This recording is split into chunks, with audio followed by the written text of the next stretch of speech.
Estamos aqui para dar voz ao povo, em defesa dos cidadãos,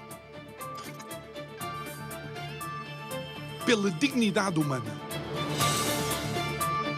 Todos temos deveres, mas também todos temos direitos.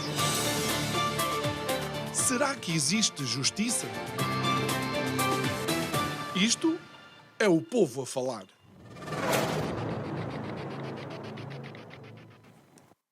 Quer queiramos, quer não, o mundo está numa encruzilhada de valores, de culturas, uma encruzilhada inclusive de objetivos. Se começarmos a dividir o mundo pelas suas diferentes áreas de influência, obviamente não podemos dizer que estamos em paz. Existem convulsões, mas existem convulsões que são boas, são as convulsões do crescimento, as dores do avanço tecnológico, de sociedades que noutros tempos nós, europeus, olharíamos como terceiro mundo. Falemos de alguns países africanos, falemos, por exemplo, dos tigres asiáticos e o que dizer da China, porque a China, depois de Mao, estaria morta e vemos de facto agora a liderar o mundo economicamente e a querer ter uma voz política. Em contrapartida, a nossa Europa parece que despertou. E não despertou porque alguém pensou, despertou porque os europeus, no exercício do seu direito fundamental de voto, disseram: é melhor acordarem. Boa noite. O meu nome é João Nuno Pinto e isto é o Povo a Falar. Estou consigo de segunda a sexta-feira, neste mesmo horário. Emissão em simultâneo Curiacos TV e Rádio Vida 97.1. E não vamos analisar na sua totalidade o resultado das eleições para o Parlamento Europeu. Mas temos que, com certeza, com toda a intelectualidade e honestidade, dizer que o povo europeu deu alguns sinais. E esses sinais passam, por exemplo, olhar para a França e ver o reforço que Marine Le Pen teve. De tal forma que Macron não ficou com outra opção que não fosse convocar eleições antecipadas. E olhar, por exemplo, para a Meloni e ver como ela levou a cimeira do G7 a bom porto e mostrou a força da Itália e das suas convicções, ao mesmo tempo que ia orientando Biden, que em muitos momentos parece perdido no tempo e no espaço. Já cá por Portugal, vamos ter que ouvir os porquês das gêmeas luso-brasileiras, porque, de alguma maneira, o Dr. Nuno falou com quem não devia. Digo eu, que me chamo Nuno e não tenho nada a ver com isso.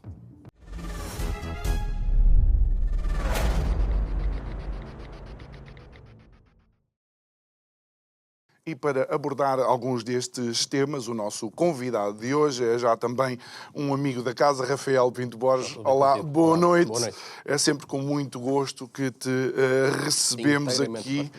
Rafael, olha, comecemos por França e analisemos um pouco especificamente o fenómeno da Marine Le Pen, porque estamos a olhar para um país que de facto tem peso na Europa e não tem só peso na Europa, é um país que tem peso no mundo e, de alguma forma, os eleitores franceses, os mesmos que eram amigos da guilhotina, durante muito tempo guilhotinaram Macron.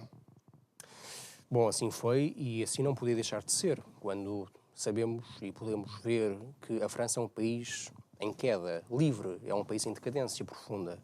E parece-me que aquilo que está a acontecer neste momento, ali e noutros países do continente, é justamente uma tentativa de resistência ao colapso. É um ato de vontade e de sobrevivência do povo francês e dos diversos povos da Europa. Agora, será de facto muito interessante notar que aquilo que está a acontecer em França não tem qualquer tipo de precedente na história da Quinta República, portanto, o atual regime francês, que teve início em 1958.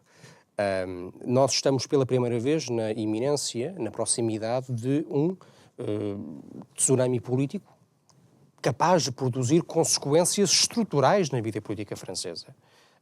Agora sim, não falamos apenas de um cartão amarelo ou sequer de um cartão vermelho. Falamos, efetivamente, de uma transformação radical da vida política francesa, com o surgimento e, talvez, potencialmente, a conquista do poder por novos atores.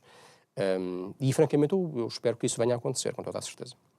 Olha, mas se olharmos para a história da França, a França é useira e vezeira de mudanças que depois ecoaram em todo o mundo, não é? Se pensarmos que, mesmo depois do aparecimento da República, ainda muitos franceses se uniram para tentar que a monarquia voltasse, e se depois pensarmos que um dos próprios líderes da República sofreu com um contacto direto com a guilhotina, leva-nos a pensar que França é um país que normalmente, em termos políticos, dá algumas indicações às restantes nações. A França é um país de paixões políticas muito acesas, muito violentas, como bem sabemos. É um país cuja vida política é tendencialmente de grande atrito. É um país dado ao tumulto e à revolução. E é isso que nós estamos a ver neste momento acontecer ali. Efetivamente, é de facto uma nova Revolução Francesa. É uma nova Revolução Francesa integrada numa maré de revoluções. Eu diria que, de certa maneira, talvez ideologicamente de sentido inverso, mas aquilo a que nós assistimos hoje é uma espécie de novo 1848, uma nova primavera das nações, em que um bocadinho por todo o continente, por todo o espaço europeu, se sente em simultâneo uma revolta generalizada dos povos contra os poderes que os trouxeram, na verdade, até aqui. Isso é o que está a acontecer. A Europa é um continente em processo de empobrecimento violento desde há várias décadas a esta parte. A Europa é um continente a caminho da irrelevância económica e geopolítica. A Europa é, sobretudo, hoje vítima de um processo migratório da maior transcendência, da maior violência e que tem seguramente de ser parado enquanto é tempo, porque não vai haver qualquer tipo de enfraquecimento dessa tendência de imigração de massas nas décadas que se aproximam, antes pelo contrário. Bastará ter presente que até ao final deste século, portanto, a população da Nigéria deverá atingir os 600 milhões, 700 milhões de habitantes, para compreender que a tendência a que temos assistido é, na verdade, apenas o início de algo. Não estamos no pico da crise migratória, nós estamos no início da crise migratória. Mas, Rafael, vamos tentar analisar as duas coisas de uma forma diferente. Vamos olhar, por exemplo, para a França e ver durante quanto tempo a França manteve, por exemplo, presença e interesses, e que muitas vezes se deitava na cama com o poder político de nações como o Egito, a Tunísia e outras nações francófonas, permitindo, de alguma forma, que essas populações desses países também tivessem expostos, muitas vezes, a interesses que não eram os interesses da própria nação máter deles. Bem, quanto a isso, parece-me que há relativamente pouco a fazer. Quer dizer, para países cuja economia só tem a oferecer a exportação de matérias-primas, esse tipo de influência é uma inevitabilidade. E esse tipo de presença externa é uma inevitabilidade. E a alternativa a essa presença com a bandeira da França ou com a bandeira portuguesa ou de qualquer outro país europeu e ocidental não é a inexistência de influência externa. Será a substituição dessa influência externa por outras, nomeadamente pela China, que não me parece necessariamente estar mais preocupada com o desenvolvimento económico ou humano daqueles países. Mas o que alguns desses países agora já vão pedindo às antigas potências europeias é que, em vez de virem aqui única e exclusivamente extrair as matérias-primas ajudem no desenvolvimento das nossas próprias indústrias. Mas o Ocidente por exemplo, ajuda relevantissimamente. Recentemente, não sei de que país é que foi, mas um presidente ou primeiro-ministro disse ao senhor embaixador da Suíça que agora não vão só levar, não é só levar o cacau, é ensinar-nos também a fazer chocolates. Bom, pois eu percebo que haja essa vontade, mas essa vontade, quer dizer, é um processo que acontece organicamente, que se dá organicamente ou que não se dá de todo, não é? Não brota de uma decisão política unilateral de um país que diz, bom, agora apareçam aqui laboratórios e Embraers a produzir aviões, não é? Quer dizer, isso depende de uma infraestrutura e de um nível geral de desenvolvimento que aqueles países, objetivamente, não têm neste momento. Pronto, essa é a verdade. Mas não me parece que a Líbia, por exemplo, ou a Tunísia fossem países substancialmente atrasados. Estamos a falar daquela zona da África do Norte e que estava debaixo de influência francesa, porque estamos a falar desta questão. Depende dos casos. Agora, o que me parece é muito injusto considerar que da parte do espaço ocidental não tem havido ajuda relevante ao desenvolvimento de países pobres e, neste caso, objetivamente atrasados, não é? Antes, pelo contrário. Eu lembraria, talvez, por exemplo, que no seu pico, o Plano Marshall significou para os países beneficiários, os países europeus beneficiários, um incremento do seu PIB na ordem dos 2%, 2,5%, mais coisa, menos coisa. Portanto, a ajuda americana à Europa destruída, arrasada, após a Segunda Guerra Mundial, ascendia a coisa de 2% do PIB. A média de ajuda externa para os países do continente africano tem sido, ininterruptamente ao longo de décadas e décadas, de 20% do PIB. Obviamente, a larga maioria desses apoios tem chegado do Ocidente. Sim, mas mesmo no Plano Marshall, eu creio que o doador não tem culpa nenhuma de, por exemplo, e usando o Plano Marshall como exemplo, de os japoneses terem feito o que fizeram, apesar de terem levado com 2 bombas atómicas, e os gregos nem por isso. Sabes, eu acho Há que um desenvolvimento diferente que é proporcionado pelas próprias nações que recebem essas ajudas. Eu estou inteiramente convencido do seguinte: eu estou convencido que é da maior importância para a Europa ter uma política de grande proximidade com o continente africano por todas as razões. E a principal é justamente essa, é demográfica e é a evidência de que, se não for possível criar em África economias prósperas, Estados coesos e fortes que contribuam para o melhoramento das condições de vida daquelas populações, elas só terão um caminho a seguir, e esse caminho é o da migração. Portanto, a Europa tem, mais do que essa responsabilidade moral, a Europa tem esse interesse absoluto em garantir o melhoramento das condições de vida e o progresso, o desenvolvimento do continente africano. Isso, contudo, não se faz de boas palavras, de atos de benignidade nos tratados. Não, quer dizer, isso faz com investimento. Também não se faz, diga-se de passagem, com ajudas generosíssimas, como têm sido, aliás, de centenas de milhares de milhões de euros, atribuídos e, como vemos, desperdiçados, sem que contribuam para o efetivo desenvolvimento do continente. Não, pelo contrário, isso faz com investimento produtivo e com a construção naqueles países de sociedades avançadas. O que me parece a mim e o que me preocupa é ver que o divórcio entre a Europa e o continente africano tem contribuído para o oposto, na medida em que uma maior presença, nomeadamente da China, claramente terá muito menos em conta do que têm tido os europeus questões de desenvolvimento social, questões de desenvolvimento humano. Vamos lá ver, consegues dizer isso e, no entanto, nós olhamos para o histórico, não é, obviamente, de todas as nações, nem todas as nações europeias, e não é exclusivo das nações europeias.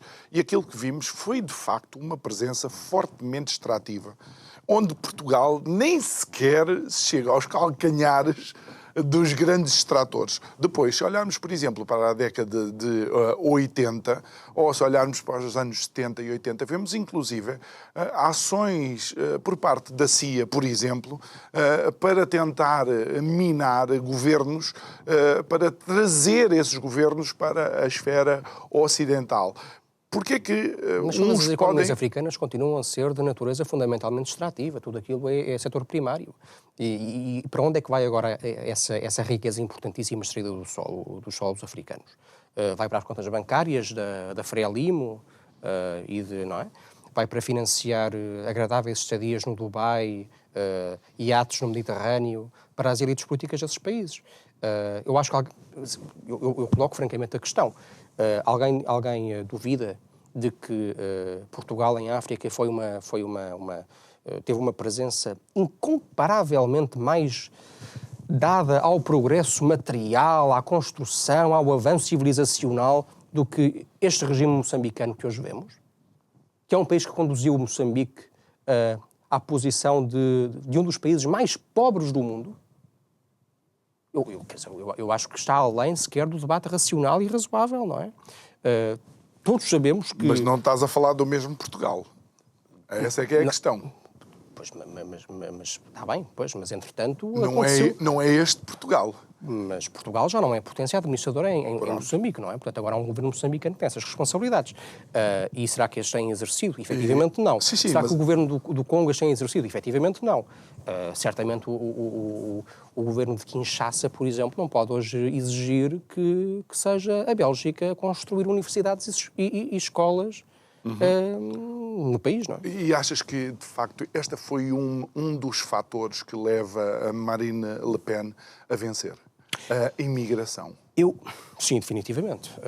Disso não tenho qualquer tipo de dúvida. O que está a acontecer em toda a Europa é, de facto, de uma enorme gravidade. Quer ali, em França, quer noutros países europeus, quer também, diga-se de passagem, em Portugal. Bastará, por exemplo, ter em conta que na Alemanha, desde 2017, se não estou enganado, deu-se a entrada de cerca de 15 milhões de novos cidadãos chegados de outros países. Estamos a falar, obviamente, de um fenómeno absolutamente maciço e esmagador e com consequências pesadíssimas de sustentabilidade económica, de coesão social, até de sustentabilidade dos serviços públicos, os hospitais, tudo e mais alguma coisa. Em Portugal, nós tivemos, para a minha enorme surpresa, ou talvez não tanto, mas seguramente para meu pavor, tivemos no ano passado cerca de 300 mil autorizações de residência. Trata-se de 3% da população. Trata-se, portanto, de 3 milhões de pessoas em 10 anos. 3 milhões de pessoas é 30% da população. Fala-se com toda a razão e com toda a sensatez, fala-se de uma crise gravíssima na habitação. Pois bem, o que causa essa crise? Serão os alojamentos locais, que tanto parecem indignar a esquerda? Não, antes pelo contrário. Se há a entrada súbita de 300 mil pessoas e a construção no mesmo período de 30 mil fogos habitacionais, o preço só pode explodir. Quer dizer, isto é a primeira aula de economia. Se a procura é maior que a oferta... Não estamos propriamente a falar de fenómenos impossíveis de penetrar e de compreender. Isso aconteceu também em França. É um fenómeno transversal nas suas consequências e parece-me evidente que o povo francês só pode reagir como tem feito. Mas achas que, de alguma forma, o Rassemblement National mudou a forma como abordava determinadas questões, tornando-se mais abrangente, ou seja, sendo capaz de cativar a confiança de pessoas que depois tenham uma visão divergente em algumas outras questões, mas que colocam o seu voto em Le Pen? Eu acho que sim, porque o Rassemblement National é um partido patriótico que representa o povo francês. O povo francês também se transformou através desse processo de migração que não teve início há 2 anos ou há 3 anos, teve início há décadas atrás. Eu lembraria apenas, por exemplo, que o próprio candidato da Frente Nacional, do Rassemblement Nacional, da União Nacional, a primeiro-ministro, o Jordan Bardella, é um jovem, tem 28 anos, de ascendência italiana, quer dizer, ele próprio não é alguém de ancestralidade longínqua francesa. E, do mesmo modo, nós vemos numerosíssimas figuras destacadas do Rassemblement Nacional. Aliás, diga-se de passagem, e noutros partidos, a direita francesa, crítica da imigração como processo rápido e transformador socialmente. É o caso, por exemplo, do Éric Zemmour. O Éric Zemmour, patriota francês, líder do Reconquête, de um partido mais à direita no espectro político francês, é um judeu argelino. A companheira do Éric Zemmour é também, creio eu, de origem, posso estar enganado, mas creio que é de origem argelina ou marroquina. Pelo que uma das figuras mais interessantes intelectualmente hoje do Reconquête e da direita francesa em geral é um cavalheiro copta, portanto, de origem egípcia. Quer dizer, eu julgo que esta preocupação com a defesa dos respectivos países de um processo que é de tal maneira amplo e pesado que se torna esmagador, é algo que deve congregar toda a gente, independentemente da sua origem remota, quer dizer. Isso é verdade ali e é verdade noutros países também europeus. Só para terminar aqui esta nossa viagem por França, achas mesmo que há uma forte possibilidade de ter o partido de Le Pen a governar? Bom, vamos ver o que sai das eleições, não é?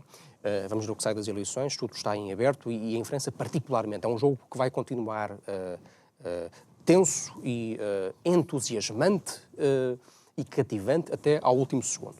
Porque, além do que dizem as sondagens, e as sondagens geralmente neste momento estão a sugerir uma maioria relativa do Rassemblement Nacional, há ainda outras questões a ter em conta. Há ainda a ter em conta a possibilidade de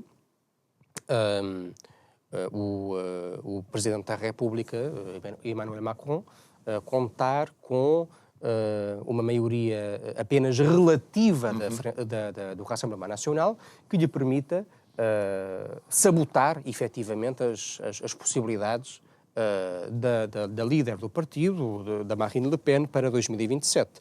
Há a possibilidade também de o Presidente da República recorrer a um artigo particularmente duro da Constituição Francesa, de 58, que é o 16º, se não estou enganado, creio eu, que lhe permite, em condições de crise política e de o que pode ser interpretado de muitas maneiras, evidentemente, de perigo para a estabilidade das instituições da República, governar por decreto, independentemente do Parlamento, independentemente, portanto, do próprio governo. Portanto, tudo isso está em cima da mesa. Agora, o que eu sei de certeza é que ali, em França, o que está a acontecer é sem dúvida alguma, histórico e determinante do que serão os próximos anos, talvez até as próximas décadas da Europa, e a mesma coisa com a Inglaterra.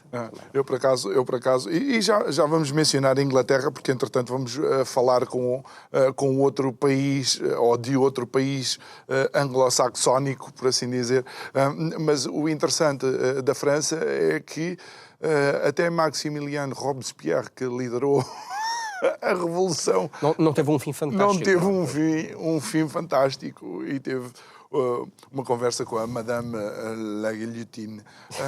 Relativamente à Inglaterra, há quase um ressurgimento de Farage. Farage, que também era criticado porque tinha defendido o Brexit, mas depois tinha-se posto na alheta, por assim dizer.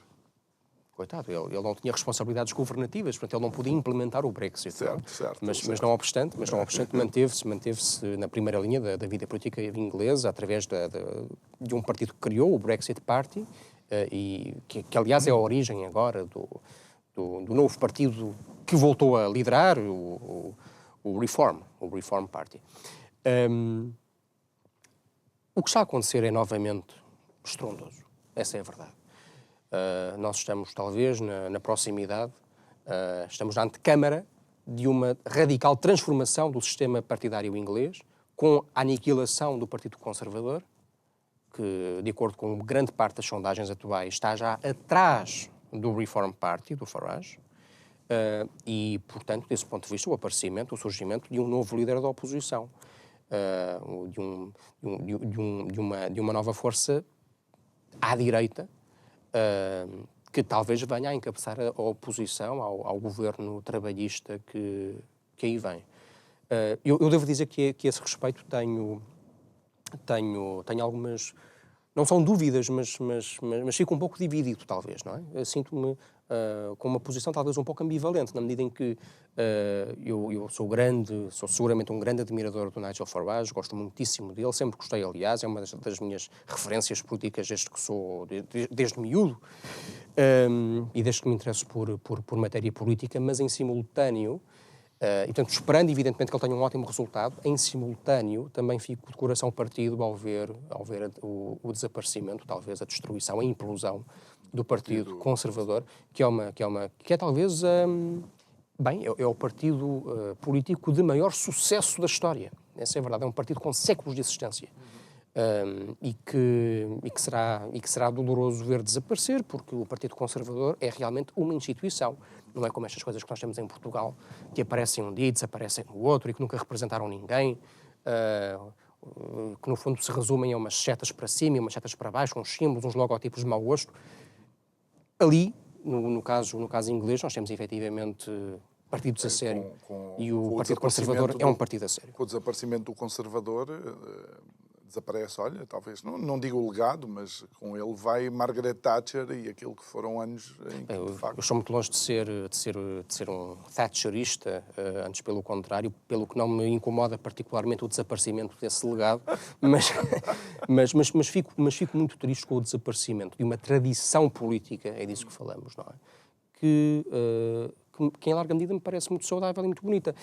O problema do Partido Conservador, como aliás aconteceu noutros países europeus e aconteceu em Portugal também, é que capitulou. Não é? O Partido Conservador é talvez hoje o caso mais extravagante de publicidade enganosa, na medida em que aquele partido é tudo menos conservador.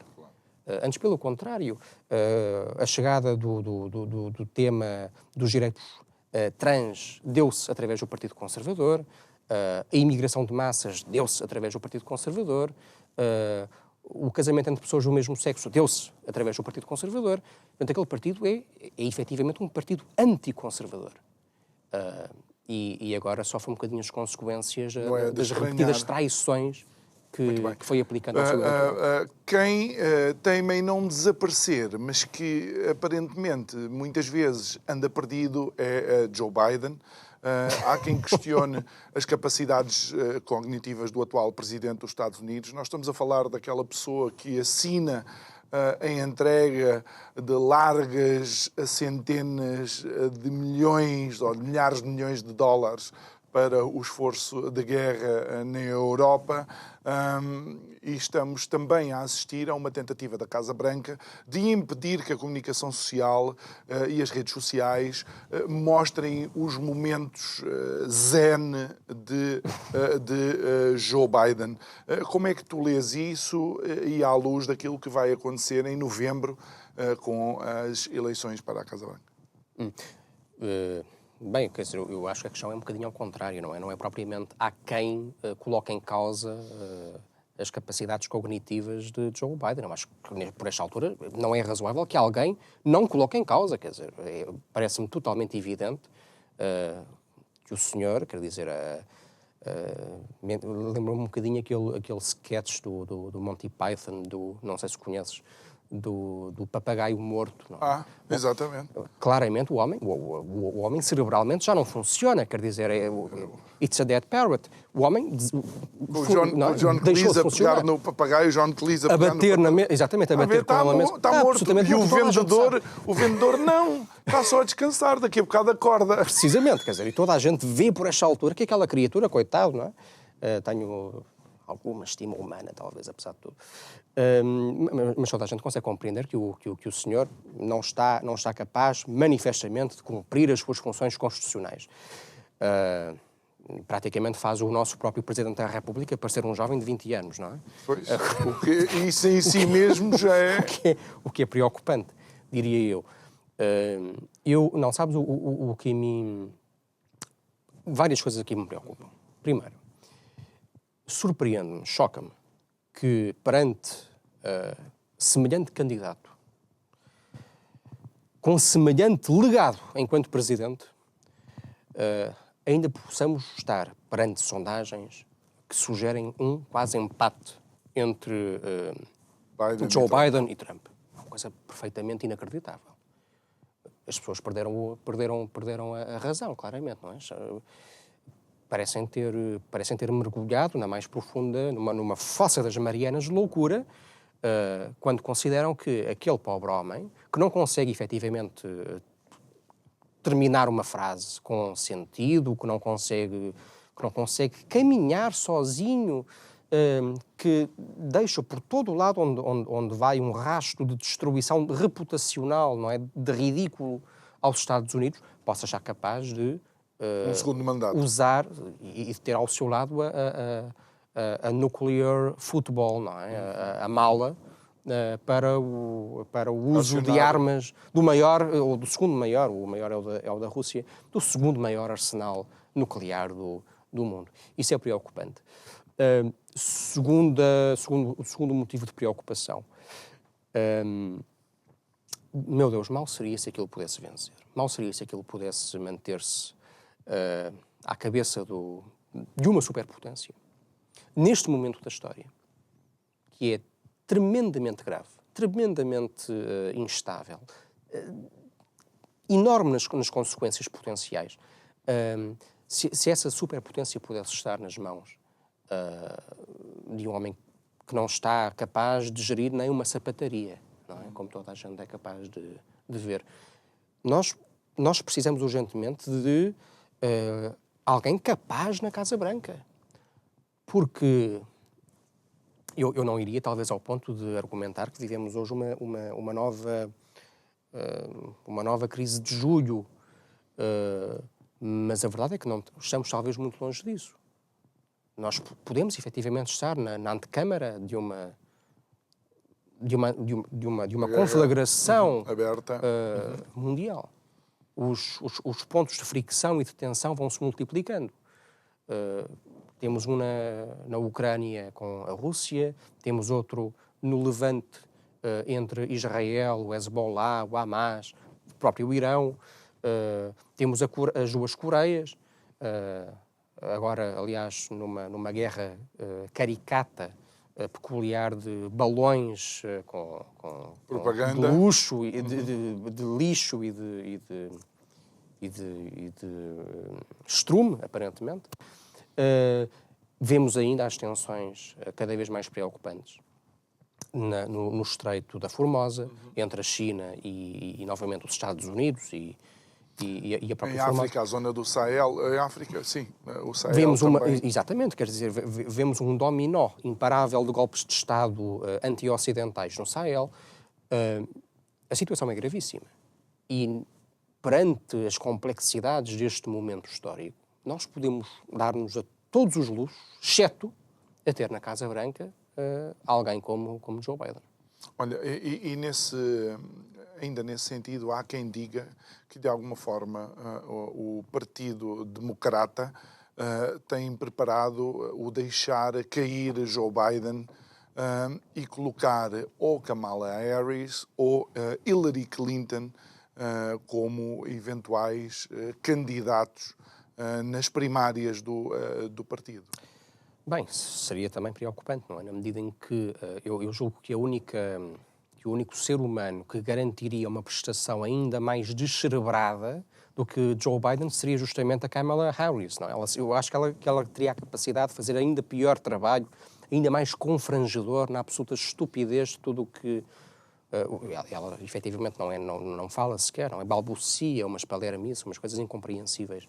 Mas não achas que a Hillary é mais Eu perigosa sim, seguramente. em Seguramente que seria termos mais de perigosa. estabilidade a nível mundial? Ela foi secretária de Estado de Obama, não é? Exatamente. Não assumiu a responsabilidade do que aconteceu em Benghazi, por exemplo. Exatamente. Uh, E da própria destruição da Líbia, não é? De que ela foi responsável e de que foi a principal arquiteta. Entre o apagar e a destruição dos telemóveis dela, o apagar da memória dos computadores dela ainda antes de que o próprio FBI tivesse acesso. Bem, eu confesso que consideraria surpreendente se os democratas efetivamente fossem buscar a senhora como substituta do Joe Biden.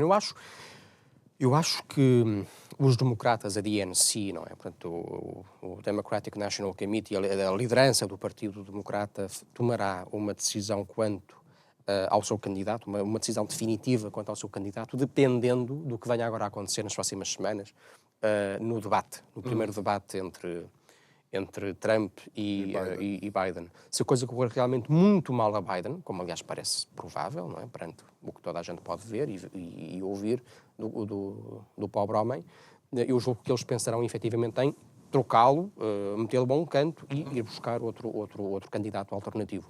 Eu diria que o candidato alternativo mais desejável para os democratas seria o Gavin Newsom, o governador da Califórnia.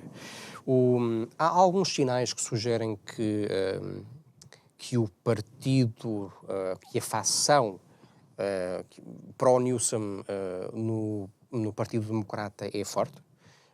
Nós vimos, creio no ano passado, uma visita que foi cuidadosamente seguida pela comunicação social do Newsom a Pequim, não é? Portanto, no fundo, colocando-o perante os assuntos internacionais, mais a relação bilateral mais importante para os Estados Unidos, que é aquela que tem com a China popular. E depois, quer dizer, é um homem indiscutivelmente inteligente, indiscutivelmente arguto, diria eu que sou suspeito, sinistro, verdadeiramente sinistro, mas parece-me que seria um bom candidato democrata. Não achas que expõe o Partido Democrata àquilo que tem sido a verdadeira hecatombe do Estado da Califórnia nestes últimos anos? E eu sei que as pessoas estão-nos a ouvir, nós estamos a falar sobre quem eventualmente irá liderar os Estados Unidos. É incontornável nós falarmos sobre isto, vai ser provavelmente as eleições mais importantes deste ano. E uma das coisas que aconteceu é que, de facto, a Califórnia é um dos estados com maior índice de sem-abrigo, é um estado que perdeu muitos negócios de pessoas que saíram, e grandes negócios que saíram da Califórnia indo para o Texas, e nada tinha a ver com os impostos, apesar no estado do Texas beneficiarem disso dos impostos, mas sim com toda esta política do wokeismo, da imposição de cotas para todo o tipo de pessoas, e isso tem pouco a pouco erudido a Califórnia. Não achas que isto pode ser um handicap? Talvez, mas quer dizer, toda a gente, desse ponto de vista, toda a gente no Partido Democrata tem um sinistro legado para apresentar. Talvez exceto a pobre senhora Harris, que efetivamente não fez absolutamente nada, mas isso também não é currículo, não é? Isso também não é necessariamente currículo. E o Bernie Sanders? Coitado, o Bernie Sanders... Geriátrico por geriátrico, mas pelo menos ele ainda consegue acabar... Enfim, eu tenho respeito humano, tenho respeito pessoal por ele, acho que é um homem de convicções e é um homem intelectualmente hábil, mas, meu Deus, não é? Vamos deixá-lo descansar, coitadinho, ele também merece. Vamos abordar agora aqui uma questão. Eu diria que é daqui do Burgo, mas pelos vistos não é, porque é o caso das gêmeas luso-brasileiras. Houve a audição parlamentar à mãe das gêmeas. Eu devo dizer que fiquei perturbado que a senhora tivesse que responder a determinadas questões. Obviamente, entendo o contexto e o interesse público que pode existir, mas ainda antes de te fazer a pergunta, quero contar o caso de um homem, um pai, de seu nome Gary Planchet, nos Estados Unidos em 1984. O seu filho foi raptado pelo instrutor de karatê, teve alguns dias sem ninguém saber onde estava, foi abusado sexualmente por esse instrutor. Entretanto, o instrutor foi capturado e quando chegava ao aeroporto, o pai, Gary Planchet, ou Planchet, aliás, estava a fazer de conta que estava ao telefone e assim que esse instrutor passou, puxou de uma arma e matou-o ali mesmo no aeroporto. O que é que eu quero dizer com isto? Um pai e uma mãe, pelos filhos, não se importam de colocar a sua própria vida em risco e, inclusive, de abdicar da sua própria liberdade. Posto isto, era importante o Parlamento ouvir a mãe das gêmeas luso-brasileiras? Eu acho que a mãe das gêmeas luso-brasileiras é a chave do caso, não é? É a chave daquilo que está em análise. E em causa, novamente, não está propriamente a conduta moral daquela mãe. Toda a gente o reconhece. Eu creio que o próprio, desse ponto de vista, o próprio presidente do Chega tem manifestado isso de maneira muito clara e muito frontal, não é? Toda a gente reconhece que uma mãe faz pelos seus filhos o que tiver de fazer, é isso, é essa a essência própria da maternidade. Agora, não é disso que nós estamos a falar, não é? Quer dizer, nós estamos a falar de uma matéria que é objeto, neste preciso momento, de inquérito pelo Ministério Público, em que estão em causa crimes de abuso de poder, de prevaricação. Aqui o que nos interessa não é saber se uma mãe faz ou não faz o que tiver de fazer pelas suas filhas. O que nós queremos saber é se efetivamente houve, da parte da cúpula do Estado português, a instrumentalização indevida das capacidades do Estado em nome das suas amizades. Em proveito, efetivamente, desse ponto de vista, se não pessoal, pelo menos de casta. E isso é inadmissível. Isso é inadmissível. Eu lia precisamente,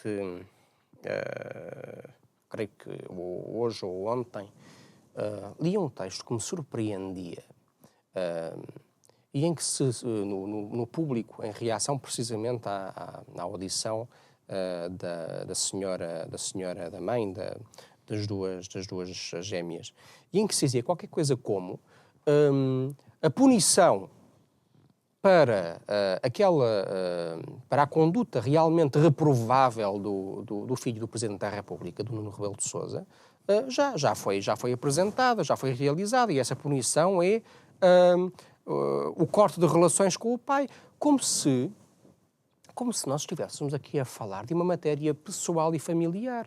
Nós estamos a falar de crimes que foram cometidos por individualidades pelo filho do Presidente da República, meu Deus. Por individualidades que fazem uso da sua influência, da sua posição, para malbaratar, para usar em proveito próprio os recursos do Estado português. Isso é gravíssimo. Agora, o que eu compreendo, evidentemente, é que para quem manifesta essa surpresa, no fundo, parece até inadmissível ou estranho que alguém coloque em causa uma situação de décadas, que é justamente esse apossamento do Estado e dos recursos do Estado pela casta, pela clique. E ficam furiosos quando aparece alguém que efetivamente é o que está a fazer o Chega e é o que está a fazer André Ventura, a querer limpar as estrebarias de Áugias com uma mangueira de pressão. Não é? Mas é preciso submeter Mas não podemos fazer a senhora, o foco é a senhora como mãe, é ela a responsável por, inclusive, estar a passar pela humilhação pública, de alguma forma, de ter encontrado por portas e travessas uma solução para as suas filhas. Não, de maneira nenhuma, mas não é isso que está em causa. O que aqui está em causa é que nós queremos saber o que se passou. E para sabermos o que se passou, temos de falar com a mãe das duas gêmeas. Uma comissão de inquérito tem poderes e tem atribuições equiparáveis às do Ministério Público. Faz trabalho investigativo. É isso que está a acontecer. Ela está a ser... ela não é erguida, diga-se de passagem, mas há quem o seja. Sim. Nós não estamos... Eu novamente reitero esse ponto fundamental.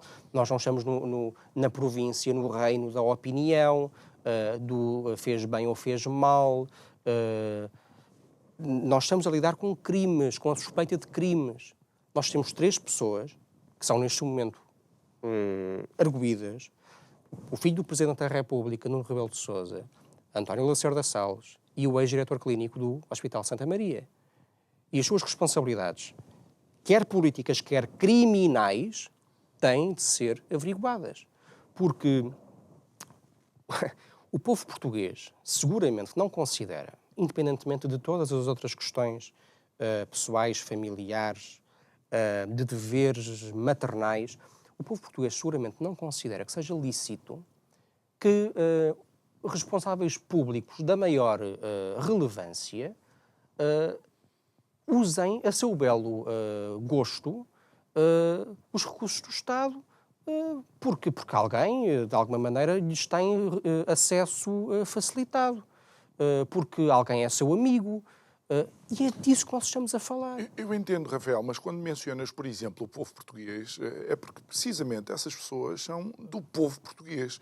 Ou seja, eles nasceram aqui, cresceram aqui e em qualquer momento das suas vidas entraram num ecossistema qualquer que os faz apoderarem-se precisamente deste tipo de instrumentos do Estado ou de recursos do Estado e acharem que, de alguma forma, porque sou filho de A, B, C ou D, vou ser capaz de fazer algo que não tem que seguir os trâmites normais, não é? Portanto, o povo português somos todos. Exatamente, somos todos, não é? E na verdade, eu não obtive, eu pessoalmente, e tu também, creio eu não obtive o meu passaporte, não venho do estrangeiro e não obtive o meu passaporte de forma a conseguir acesso a um tratamento literalmente milionário. Eu sou português porque aqui nasci, porque os meus pais são portugueses, porque os meus avós são portugueses, porque o meu coração é português, porque o objeto da minha fidelidade política é essa comunidade nacional, histórica, secular, que se chama Portugal. Essa é a razão da minha Portugalidade, não é? Eu estou convencido de que não podemos atribuir exatamente o mesmo tipo de plenitude, de pertença à comunidade nacional a uma família que se faz portuguesa, de forma a poder ter acesso a tratamentos que eram fundamentais para aquelas crianças, mas que, na verdade, o Estado português não tinha a obrigação de garantir a pessoas que não eram portuguesas e que se fizeram portuguesas de maneira a poderem usufruir desses recursos do Estado português. Verdade seja dita, o que não falta em Portugal, pessoas a virem ser tratadas ao abrigo de acordos bilaterais que existem, até por grandes médicos da nossa praça. O Dr. Gentil Martins tem todo um currículo de operações a crianças. Mas isso não foi o que se passou aqui. O que se passou aqui foi, efetivamente, que tudo o sugere, tudo nos faz acreditar nessa possibilidade. Houve, efetivamente, uma situação de abuso de poder. E eu creio que quem ouve com atenção as várias audições, quer ao antigo secretário de Estado, Lacerda Salles, quer à mãe das gêmeas, fica com a dúvida que apresentou a deputada Cristina Rodrigues na audição à mãe das gêmeas. Mas quem é que ela está a encobrir? Porque alguém ela está a encobrir. Todo o país teve a oportunidade de ver que o testemunho da senhora, quer dizer, não tem qualquer nexo, não é? Todo o país teve a oportunidade de ver que a senhora se recusava a reconhecer a autoria de e-mails que objetivamente saíram da sua conta, do seu e-mail, para o de importantes dignitários ou de personalidades próximas de importantes dignitários portugueses. E a senhora disse, olha, eu não sei, é um milagre é maná caído do céu, alguma coisa aqui se passou, mas eu não sei. Se calhar alguém acedeu ao meu e-mail. Portanto, isto não tem qualquer tipo de sentido, não é? O que nós sabemos é o seguinte, objetivamente... Estamos mesmo a acabar. Estamos a acabar. O que nós sabemos é o seguinte, algo extraordinário aconteceu e aquilo que se passou é de uma enorme gravidade. Essa gravidade tem de ser esclarecida, tem de ser Rafael Pinto Borges, muito obrigado por ter estado aqui connosco. É sempre um gosto. É sempre um gosto também conversar contigo. É um gosto também estar consigo. Já sabe, pode rever estas conversas no canal do YouTube do Isto é o Povo a Falar. Resta-me desejar-lhe uma ótima noite e amanhã à mesma hora vamos estar de volta. Boa noite. Obrigado.